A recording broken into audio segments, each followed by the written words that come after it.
I'm Aisha Harris. I cover culture at Slate magazine, and I'm also the host of the podcast Represent.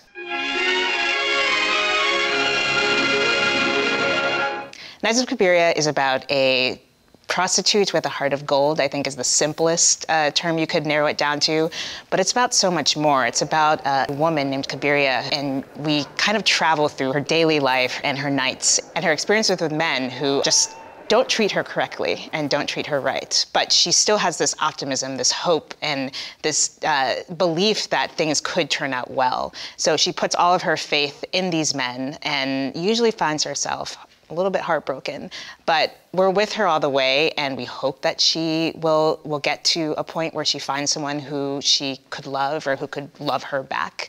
But it's really about just seeing that slice of life of what it was like at that time period for a woman of her stature. One of the things I really love about Knights of Cabiria is the way in which we see Giussetta portray Cabiria. I think her performance is key to what makes this movie work.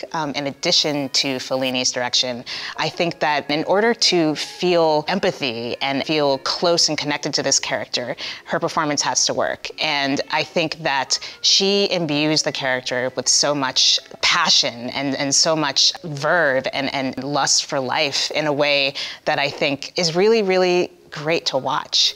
And so seeing her be this sort of Chaplin-esque Lucille Ball mixture, she can dig deep into her soul and feel these feelings for these men, but she can also be kind of funny. There's a moment where she's trying to get through this curtain in a nightclub and she gets stuck. And it's just, those little moments are really, I think, give the movie a life and a fullness that I think help make this movie so memorable. Juliet Massina's portrayal is layered with all of these moments. When we first see her, when we first see Cabiria, she is walking with someone, her lover, who she thinks she's in love with. She thinks they're going to have a happy life together. And then he winds up pushing her into the river and stealing her money.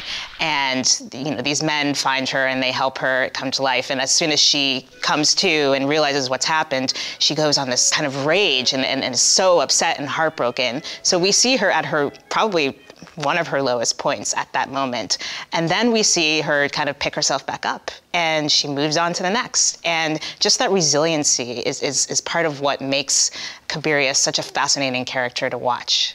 There's a moment in the film where Cabiria actually breaks the fourth wall and she's looking directly at the audience. And that moment has been interpreted in many ways.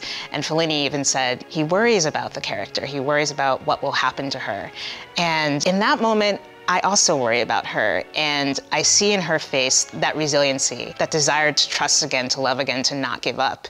And I think that's a great feeling to have, but I also worry about her. I worry that she is going to just fall back into the same routine that she's always been in. And I want to see a more hardened Cabiria, but in that moment, it's not clear if that's what that is what we're going to see. So I just wish, it makes me worry for her, and I want to see a stronger Cabiria, and I'm not sure we get that from that moment.